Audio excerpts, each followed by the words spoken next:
नमस्कार, 9 की 9 खबर में आपका स्वागत। मैं राहुल ओझा आपके साथ। मोतिहारी से बड़ी खबर है, जहां पीएफआई के मामले में एक्शन हुआ है। मुख्य आरोपी मोहम्मद सज्जाद आलम गिरफ्तार किया गया है। एनआईए की टीम ने गिरफ्तारी की है। दिल्ली में आईजीआई एयरपोर्ट से यह गिरफ्तारी हुई है।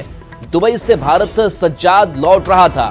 मोतिहारी के चकिया का ये रहने वाला फुलवारी शरीफ मॉड्यूल मामले में यह एक्शन लिया गया है। बता दें कि साल 2022 में मामला दर्ज हुआ था और इस मामले में बड़ी कार्रवाई दिल्ली में आईजीआई एयरपोर्ट से गिरफ्तारी इसकी हुई है। बताया जा रहा है कि सज्जाद दुबई से भारत लौट रहा था और एयरपोर्ट पर इसकी गिरफ्तारी हो गई। बता दें कि मुख्य आरोपी है मोहम्मद सज्जाद आलम। पीएफआई मामले में एनआईए की टीम ने इसकी गिरफ्तारी की है। अवनीश हमारे साथ न्यूज 18 संवाददाता जुड़े हुए हैं। अवनीश, मोहम्मद सज्जाद आलम की गिरफ्तारी बड़ी कामयाबी इससे मानी जाए? हाँ बिल्कुल, देखिए खासतौर पर पूर्वी चंपारण के चकिया मेहसी इलाके में काफी संख्या में पीएफआई के सदस्य पहले भी गिरफ्तार किए जा चुके हैं और एक और बड़ी गिरफ्तारी जो है मोहम्मद सज्जाद के रूप में हुई है, जो फंडिंग का काम करता था, जो पैसे का लेन देन का वित्तीय काम जो है वो करता था। और वैसी स्थिति में उसकी गिरफ्तारी बड़ी सफलता है। खासतौर पर चकिया से कुछ ही किलोमीटर दूर कुंवा गाँव है, वार्ड नंबर 12, वहाँ का वो निवासी है और वहाँ के कई सदस्य जो है पहले से गिरफ्तार भी हो चुका। अब जो है डर का माहौल है, तमाम अगल बगल के लोगों में भी दहशत है, क्योंकि कुआं इलाके से कई पीएफआई के सदस्यों की गिरफ्तारी होना यानी कि बड़ा संकेत दिखता है कि वहाँ पर पीएफआई की सक्रियता जो है वो पिछले दिनों काफी बड़ी थी। और एनआईए की जो कार्रवाई हुई है उससे बड़ी सफलता है। स्थानीय लोगों में भी दहशत है इसको लेकर कि आखिर इस तरह की जो है कार्रवाई जो है हो रही है, यहाँ पर सक्रियता जिस तरह से बढ़ी है पीएफआई की, तो ये लोगों के लिए चिंता का विषय जरूर है। और आम लोग डरे हुए हैं, सहमे हुए हैं, क्योंकि लगातार गिरफ्तारी होना और यहाँ के गतिविधि, यहाँ पे ज्यादा गतिविधि होना, ये लोगों के लिए परेशानी का सबब जरूर बन गया है। लेकिन एनआईए की बड़ी सफलता है कि मोहम्मद सज्जाद को एनआईए ने गिरफ्तार किया है और उसके परिवार के लोग भले ही जो आरोप लगा रहे हैं, लेकिन स्थानीय लोगों में डर का माहौल जो है इस गिरफ्तारी को लेकर। अवनीश, ये गिरफ्तारी भी बहुत प्लान्ड लग रही है, क्योंकि दुबई से ये जब भारत लौट रहा था तब इसकी गिरफ्तारी हुई है। क्या रणनीति तैयार की गई? दुबई कनेक्शन क्या है इसका? देखिए, मोहम्मद सज्जाद जो है वो दुबई में रहता था और दुबई से ही जो है वो पैसे की फंडिंग करता था। यूएई, कर्नाटक और केरल जो सिंडिकेट था, खासतौर पर जो अवैध धन मुहैया कराने में इसका बड़ा रोल था। जो पैसे का जो लेन देन था उसमें इसकी सक्रियता बहुत ज्यादा थी और पीएफआई की जो आपराधिक गतिविधियां जो बढ़ता था उसमें इसकी सक्रियता काफी थी। और अगल बगल के जो इससे पहले भी जो गिरफ्तारी हुई थी उसमें इसका सहयोगी था। तो पैसे का मेन जो है वो मामला था। और जो दुबई से आने की तलाश जो है एनआईए काफी दिनों से कर रही थी और जब वो दुबई से लौटा तो उसके बाद ही उसकी गिरफ्तारी जो है एनआईए ने की है। तो जो पहले से जो चर्चा थी कि मोहम्मद सज्जाद भी जो है इसमें सक्रिय भूमिका निभा रहा था। पैसे का लेन देन का मामला था, वो पैसे फंडिंग कराता था, लोगों को पैसा मुहैया कराता था और इसी को लेकर जो एनआईए की तलाश भी थी मोहम्मद सज्जाद की। और जब मोहम्मद सज्जाद दुबई से लौटा उसके बाद एनआईए ने उसकी गिरफ्तारी की। जी, चकिया का ये रहने वाला है। गिरफ्तारी के बाद से अमूमन जो घर वालों की प्रतिक्रिया है वो भी सामने आती है कि वो भी कई आरोप लगाते हैं या फिर वो अपनी गलती भी स्वीकार करते हैं। कुछ रिएक्शन घर गांव में? देखिए, कैमरे पर तो बोलने से उनके परिवार के लोग बच रहे हैं, लेकिन कैमरे के पीछे ये जरूर बता रहे हैं कि हमारे भाई और बेटे की जो है वो फंसाया गया है। हमारा भाई इसमें सक्रियता नहीं था, लेकिन जो एनआईए की जो रिपोर्ट मिली थी कि ये सक्रिय सदस्य था और पैसे का फंडिंग भी कराता था, ये पैसे का लेन देन कराता था और जो पीएफआई की जो गतिविधि होती थी उसमें ये शामिल भी होता था। तो चकिया में जो वीडियो वायरल हुआ था चकिया के गांधी मैदान का, उसमें भी यह कहीं न कहीं जरूर शामिल था। और परिवार के लोग आरोप लगा रहे हैं कि मेरा बेटा जो है इसमें शामिल नहीं है, लेकिन इससे पहले भी कई लोगों की गिरफ्तारी वहां से हुई है, जो कई युवकों की गिरफ्तारी हुई है। तो वैसी स्थिति में ये भी एक सक्रिय सदस्य था और एनआईए ने गिरफ्तारी की है। कई दिनों से तलाश इसकी थी मोहम्मद सज्जाद की और दुबई से जो लौटा तब उसकी गिरफ्तारी हुई है। परिवार के लोग भले ही आरोप लगा रहे हैं, लेकिन उनकी सक्रियता जो है मोहम्मद सज्जाद की सक्रियता जरूर थी और इसी के बाद एनआईए ने बड़ी जो है वो सफलता मिली है और मोहम्मद सज्जाद को गिरफ्तार किया। बिल्कुल, चलिए शुक्रिया अवनीश इस अपडेट के लिए आपका। बढ़ेंगे आगे। दिल्ली के शाहीन बाग में हुई हिंसा के आरोपियों की जमानत पर आज फिर सुनवाई होगी। दिल्ली हाई कोर्ट में कल पुलिस ने आरोपियों की जमानत का विरोध किया था। इस दौरान दिल्ली पुलिस ने 2020 में हुई हिंसा को लेकर बड़ा पर्दाफाश किया।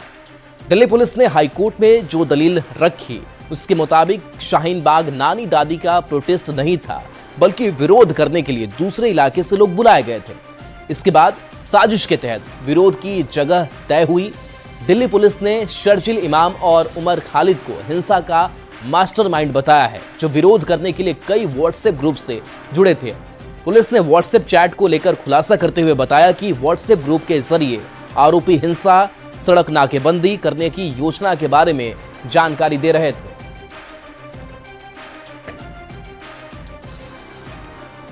आरजेडी नेता तेजस्वी यादव ने बहुत बड़ा बयान देते हुए कहा है कि इंडिया गठबंधन सिर्फ लोकसभा चुनाव के लिए ही था। तेजस्वी के बयान पर एनडीए के नेता तंज कस रहे हैं। सवाल है कि इंडिया खत्म तो क्या अब सिर्फ तेजस्वी की चलेगी?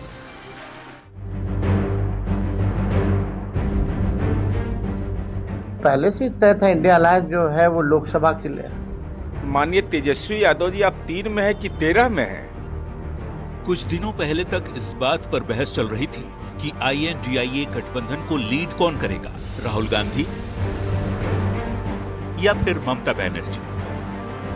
लेकिन आरजेडी नेता तेजस्वी यादव ने एक बहुत बड़ा बयान देकर उस बहस को ही खत्म कर दिया कि INDIA गठबंधन सिर्फ लोकसभा चुनाव तक के लिए ही था।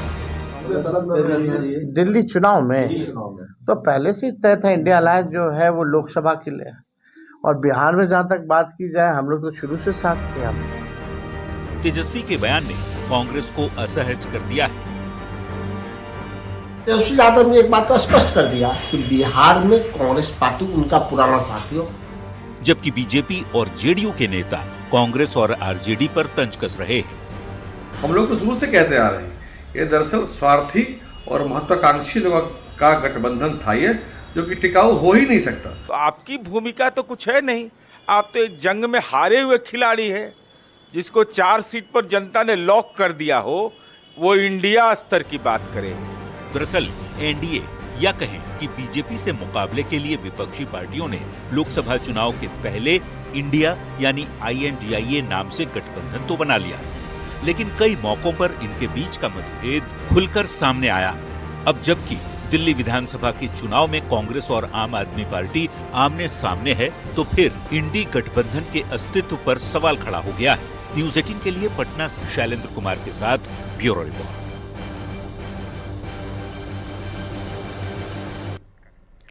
तो तेजस्वी यादव के बयान के बाद ये सवाल उठ रहा है कि क्या इंडिया गठबंधन सिर्फ लोकसभा चुनाव के लिए था? इसको समझने के लिए गठबंधन बनने के बाद से अब तक हुए चुनाव और सियासी घटनाक्रम को समझना होगा। इंडिया गठबंधन बनने के बाद कई राज्यों में विधानसभा के चुनाव हुए, लेकिन सभी राज्यों में गठबंधन के साथ एक साथ नहीं लड़े, बल्कि कई राज्यों में अलग अलग चुनाव लड़े। अब केरल की बात करें तो केरल में तो लोकसभा चुनाव के दौरान भी लेफ्ट और कांग्रेस अलग अलग चुनाव लड़ी, जबकि पश्चिम बंगाल में ममता बनर्जी इंडिया से अलग लोकसभा का चुनाव लड़ी। मतलब लेफ्ट और कांग्रेस साथ साथ और ममता की टीएमसी अलग चुनाव लड़ी। लोकसभा चुनाव के बाद हुए विधानसभा चुनाव में भी खटपट देखने को मिली। पंजाब में कांग्रेस और आप अलग ही थी। इंडिया गठबंधन बनने के बावजूद हरियाणा में कांग्रेस और आम आदमी पार्टी अलग अलग चुनाव लड़ी और दोनों को हार मिली। यहां तक कि लोकसभा चुनाव के पहले 3 राज्यों में चुनाव हुए, मध्य प्रदेश, छत्तीसगढ़ और राजस्थान। इन तीनों ही राज्यों में कांग्रेस ने सहयोगियों के लिए सीट नहीं छोड़ी थी। अब जबकि दिल्ली में विधानसभा का चुनाव है तो कांग्रेस और आम आदमी पार्टी आमने सामने है, और यही वजह है, सवाल भी खड़ा हो रहा है कि जब विधानसभा का चुनाव अलग लड़े तो फिर गठबंधन किस बात की? यानी समझने वाली बात यह है कि गठबंधन में ज्यादातर क्षेत्रीय पार्टियां हैं। सभी पार्टियों का अपना अपना हित है, कोई भी एक दूसरे को अपने क्षेत्र में घुसने नहीं देना चाहता। कांग्रेस को राहुल गांधी के अलावा कोई मंजूर नहीं।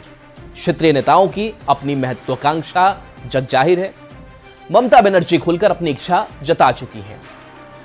अब जरा तेजस्वी के बयान के सियासी मायने को समझिए।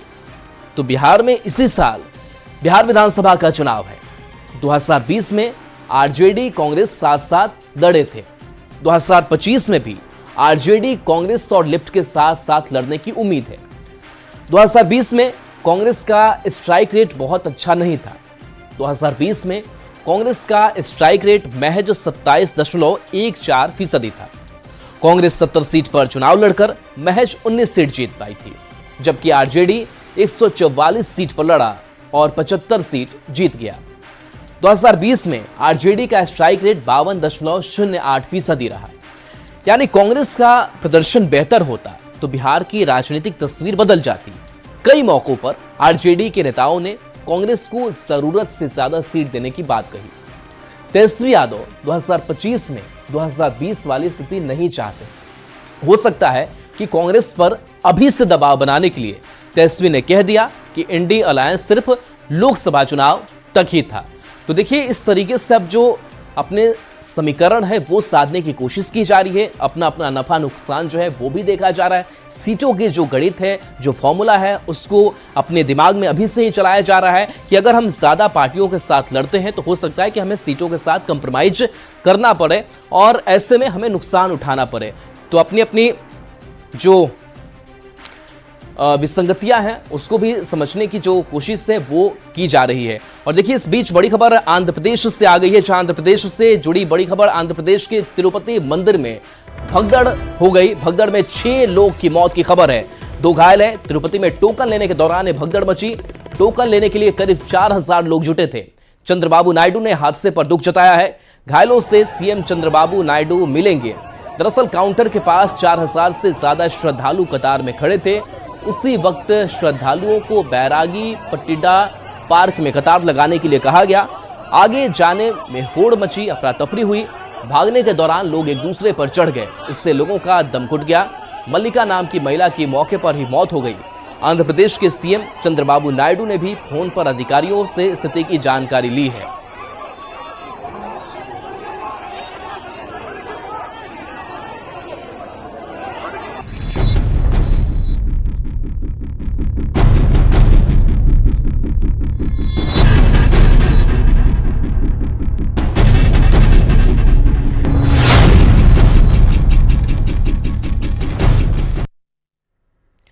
बिहार के लोगों को फिलहाल कड़ाके की ठंड से राहत नहीं मिलने वाली है। मौसम विभाग के अनुसार बर्फीली हवा के कारण कड़ाके की ठंड जारी है।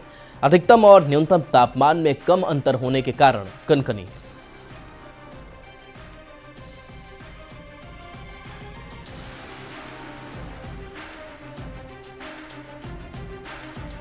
तो देखिए, शीतलहर के कारण कनकनी लगातार बनी हुई है। मौसम विभाग का यह मानना है कि ये स्थिति बनी रहेगी। उत्तरी पश्चिमी बर्फीली हवा के कारण बिहार में कड़ाके की ठंड जारी है और अभी ये ठंड का सितम जो है वो अगले कुछ दिनों तक यूं ही देखने को मिलता रहेगा। मौसम विभाग के जो जानकार हैं वो बता रहे हैं कि मौसम के अधिकतम और न्यूनतम तापमान में कम अंतर होने के कारण कनकनी का प्रभाव जो है वो बना हुआ रहेगा और मौसम के बदलते मिजाज के कारण शीतलहर जैसे हालात फिलहाल बने हुए हैं और आगे भी कुछ दिनों तक ये बने रहेंगे। और जो 3 दिनों के दौरान जो है मौसम में विशेष बदलाव की स्थिति नहीं है। तापमान में धीरे धीरे गिरावट होगी। राजधानी पटना समेत अधिकांश भागों में सुबह के समय घना कोहरा का प्रभाव देखने को मिलेगा, जबकि उत्तर और दक्षिणी पूर्व भागों में बहुत घना कोहरे को लेकर के येलो अलर्ट भी जारी किया गया है मौसम विभाग की तरफ से। पछुआ की गति की अगर हम बात करें तो 10 से 12 किलोमीटर प्रति घंटे चलने के साथ कनकनी जो है वो बनी रहेगी। बताते ये भी चले कि तापमान की अगर बात करें तो पटना का जो अधिकतम तापमान है वो 18 डिग्री पहुंचा है और न्यूनतम तापमान जो है वो 9 डिग्री पे है। गया का अधिकतम तापमान जो है वो 18 है, न्यूनतम 6 डिग्री है। मुजफ्फरपुर की बात करें तो मुजफ्फरपुर का अधिकतम तापमान 19, न्यूनतम 9। मौसम विभाग की जानकारी ये जरूर बता रहे हैं कि अगले एक सप्ताह के बाद जो है वो धीरे धीरे मौसम जो है वो बेहतर होगा और जो तापमान है उसमें भी चढ़ाव देखने को मिलेगी। तो फिलहाल जो है ठंड से बचने के सारे उपाय जो है आप करते रहें ताकि आप ठंड के चपेट में ना आए। कैमरा पर्सन अमित के साथ अमित कुमार, न्यूज 18 पटना। तो बिहार में कड़ाके की ठंड पड़ रही है और कपकपाती ठंड में लोगों का जीना मुहाल है। ऐसे में बेघर और जरूरतमंद लोगों को मदद पहुंचाने की मुहिम में भी लोग जुट गए हैं। राजधानी पटना की सड़कों पर रात के 11 बजे कुछ ऐसी ही तस्वीरें दिखी। फुटपाथ पर रहने वाले लोगों और गरीबों को लोग मदद पहुंचाने में जुटे हुए थे। ठंड का 3rd डिग्री टॉर्चर जारी है। ऐसे में जो जरूरतमंद लोग होते हैं उन्हें इंतजार रहता है कि कोई मसीहा आएगा और कंबल देगा। राजधानी पटना की यह तस्वीर है और जरा देखिए आप किस प्रकार से बड़ी संख्या में जो महिलाएं हैं जो दूर दूर से यहां आती हैं इसी उम्मीद में कि ठंड में कोई इन्हें कंबल दे। और इस वक्त आपको हम दिखा पा रहे हैं कि ऐसे असहाय गरीब लोगों के लिए मददगार बने हैं पटना के कई वर्ग के लोग हैं, जो खासकर समाज सेवी भी हैं, बिजली विभाग के इंजीनियर भी हैं और इसके साथ साथ चंद्रगुप्त संस्थान के निदेशक भी हैं, CSR भी हैं। हम लोग नए कंबल दे रहे हैं क्योंकि इनको भी हक है कि नए कंबल ओढ़ने का। और सही बात है, इस कपाती सर्दी में जहां आप घर में 10-15 कंबलों के बीच में होते हैं, उनके पास एक भी कंबल नहीं, आप देख सकते हैं। और साथ में नए साल की शुरुआत हम कर रहे हैं तो चूरा और तिलवा भी दे रहे हैं, तिलकुट भी दे रहे हैं, तो एक मीठे से अच्छी शुरुआत की जाए। ऐसा है कि गरीबों को कोई भी राहत, छोटी से छोटी राहत उनके लिए बहुत बड़ी होती है और ठंड के समय अपने जीवन को बचा कर रखना एक बहुत बड़ी चुनौती होती है। ऐसे में कंबल मिलना उनके लिए एक बहुत बड़ा सहयोग होता है। और ठंडा तो कम रहा है लेकिन एक बढ़िया तनी कंबल अबरी दान से दीजिएगा। ये कंबल से राहत मिली? राहत तो मिला है लेकिन अबरी से बढ़िया दीजिएगा। घरे पर रहते हैं। कंबल मिला आपको? हाँ। कैसा लग रहा है? ठंडी अब कम हो गई? हाँ, ये ठीक है। रात के वक्त किस प्रकार से जेपी गोलंबर के पास इंतजार करती रहती हैं और एक बड़ी टीम ने बड़ी कोशिश की है। इस कोशिश को न्यूज 18 भी सलाम कर रहा है कि हर कोई इस ठंड में घर में एक तरह से आराम फरमा रहा है, लेकिन ये टीम सड़कों पर निकलकर काम कर रही है, गरीबों के लिए मददगार बन रही है। जो करते हैं बर्फ पे स्कीइंग की मस्ती, उनको क्या पता फुटपाथ पर जीवन है कितनी सस्ती। अच्छा लग रहा है ये मदद पहुंचाकर, बहुत अच्छा लग रहा है। ठंड में जो टॉर्चर सह रहे लोग हैं उन्हें कंबल देने के लिए ये टीम अब प्रयास शुरू की है। उम्मीद करते हैं कि ये मुहिम जरूर रंग लाएगी। कैमरामैन मनीष जुनिया के साथ रजनीश कुमार, न्यूज 18 पटना। ठंड में अंडे की डिमांड काफी बढ़ गई है। शाम होते ही अंडे के ठेले और दुकान पर लोग आने लगते हैं। इस कारण अंडे का भाव भी बढ़ गया है। नवादा में कई अंडा फार्म है लेकिन वो बढ़ी हुई डिमांड को पूरी नहीं कर पा रहे हैं।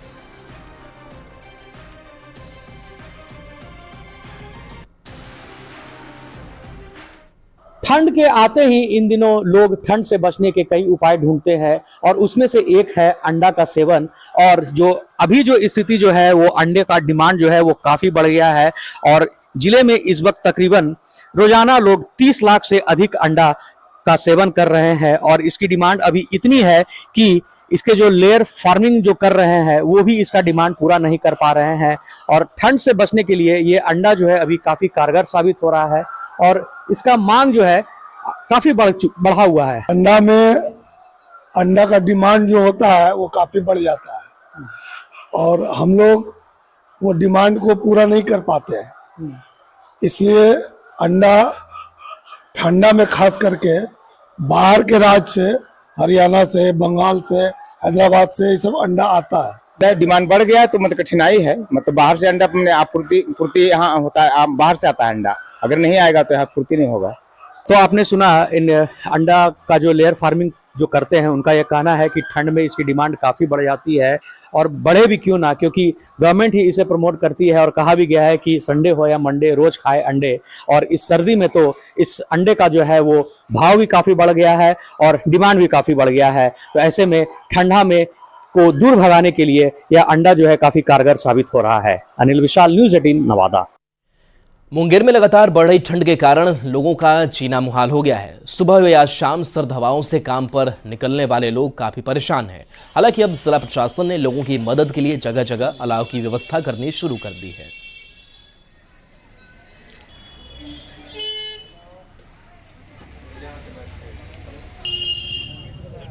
जिला में बढ़ते हुए ठंड को देखते हुए डीएम के आदेश के बाद अंचल के द्वारा कई जगहों पे अलाव की व्यवस्था की गई है ताकि जो कामकाजी लोग हैं उस अलाव को ताप के ठंड को भगा सकते हैं। आप देख सकते हैं कि यहाँ पे जो है कुछ लोग जो है अलाव तापने में लगे हुए हैं ताकि जो ठंड का मौसम है ठंड से वो बच सके। साथ में जो अंचल के जो लोग हैं वो भी आए हैं, जो देख सकते हैं कि वो वाहन लेके उसमें अलाव की जो व्यवस्था करके जगह जगह पे जहाँ पे जितनी आवश्यकता होती है वहाँ पे उतनी अलाव की व्यवस्था की जाती है। क्या नाम हुआ आपका? सुचित कुमार। कहाँ से आप? हम नगर निगम ड्राइवर हैं, टिपर ड्राइवर नगर निगम के। किसके द्वारा अलाव की व्यवस्था? ये अंचल के द्वारा दिया गया है। अंचल से आदमी रहते हैं और साथ में चौराहा पर गिराया जाता है लकड़ी। अभी करीब 9 जगह अभी गिरा रहे हैं, लगा के 9 जगह। अभी तक में हम 4-5 जगह गिरा चुके हैं। कितना अलाव देते हैं एक जगह में? एक जगह 20 केजी के लगभग, हाँ, अंदाजे गिराते हैं। 2 केजी 3 केजी कम भी हो जाता है। कब से ये चालू है? ये तो करीब आज चौथा 5वां दिन है। आज 5वां दिन है। आज तब तक ये इसको देने के आदेश है? जब तक ठंड रहेगी तब तक अलाउ है। क्या लगता है अलाव की व्यवस्था की जाती है? हाँ, कर रहे हैं। आज फर्स्ट दिन गिरा है। हाँ, जिला प्रशासन ध्यान दे रहे हैं। ठंड बहुत बढ़ रही है, धीरे धीरे प्रशासन सुन रही है, लकड़ी गिर रही है, हम लोग आनंद लेंगे। लोगों ने भी कहा कि ये जो पहल है, जो डीएम के आदेश के बाद जो अंचल ने ये पहल है, अलाव की व्यवस्था की जो पहल है, वो काफी अच्छी है, जिससे लोग जो है ठंड से बच सकते हैं। अरुण शर्मा, न्यूज़ 18 मुंगेर। और चलिए न्यूज़ 18 बिहार झारखंड पर खबरें आपके लिए लगातार जारी हैं।